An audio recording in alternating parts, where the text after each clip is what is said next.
Otis College of Art and Design presents Composition in Still Life Drawing and Painting with me, Christine Frerichs.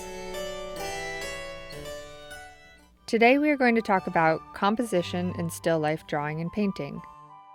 When talking about painting or drawing, the term composition refers to how line, shape, value, and color are arranged together in the picture plane. We'll discuss how to create a resolved composition, one that elicits dynamic eye movement from those viewing your work. As an artist, you want your viewer to spend some time looking at your work. You want their eyes to wander throughout the composition. And you want them to feel excited and engaged while exploring the image you created. A resolved composition means that the viewer's eyes are doing what you, the artist, want them to do, and your viewers are looking where you want them to look. Here are some strategies for achieving dynamic eye movement in a still life composition. We'll begin by defining a few terms. Foreground refers to the objects in the drawing or painting whose positions in space are closest to the viewer. Objects in the middle ground are a bit further away from the viewer. And objects in the background are the furthest from the viewer.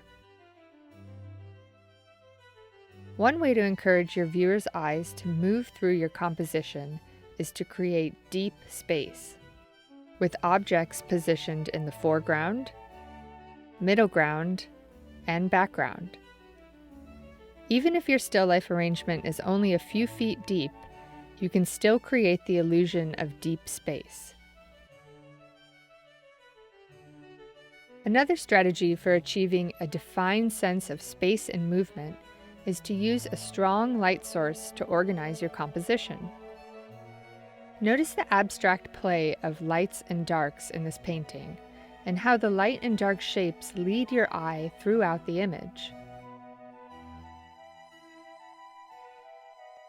The playful interlocking of lights and darks, which make your eye move around the picture plane, happens again here with this Picasso painting,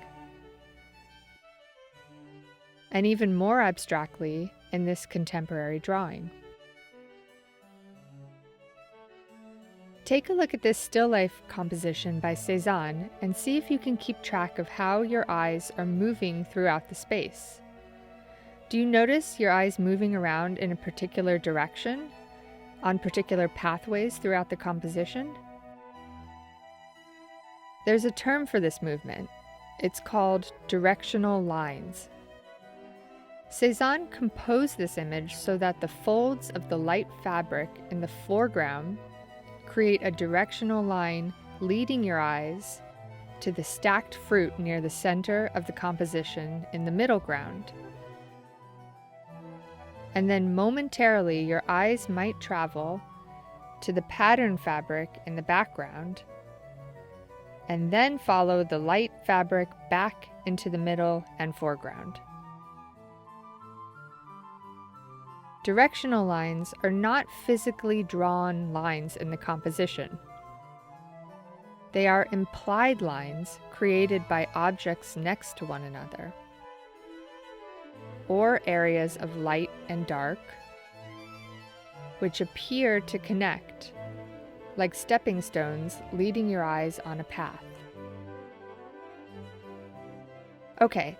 Let's go deeper into our analysis and learn a few more strategies that artists use to create dynamic eye movement in a composition. This image is very much alive with energy, in part due to its use of opposing diagonals. Opposing diagonals are implied diagonal lines which cross throughout the composition. Try to find them here in this drawing by Jonas Wood. And here. How about in this image?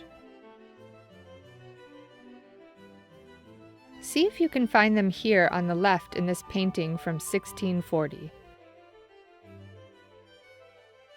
And then notice the way that Matisse made his own version on the right over 300 years later in 1915. Matisse used more apparent opposing diagonals to create a rather complicated and tightly organized composition. Another way to assure eye movement in your composition is following what is called the rule of thirds. When you divide your picture plane into thirds both horizontally and vertically, you create 9 equal-sized sections as well as 4 focal points where the lines cross. To activate eye movement in your viewers, position objects along these vertical and horizontal lines, or at one or more of these intersections where the vertical and horizontal lines cross one another. You can also arrange the objects in your composition so that they cluster within each of the 9 sections, and the horizontal or vertical lines fall in the negative space between objects, as seen in this example. Notice how both of these images are composed with most of the objects outside the direct center. If you place objects directly in the center, the composition will appear static, and the eye will refuse to explore the rest of the image. Finally, when composing your still life drawing, you want to ensure a clear footprint for your objects. The footprint of an object is quite simply where it sits on the ground plane in space.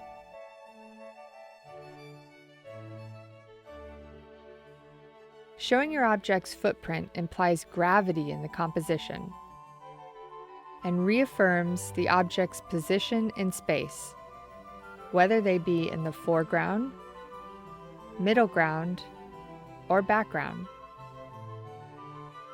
With a complex composition, you will likely not be able to see every object's footprint, as some objects will overlap others. If possible, try to always show the footprint of the objects in the foreground. Good luck!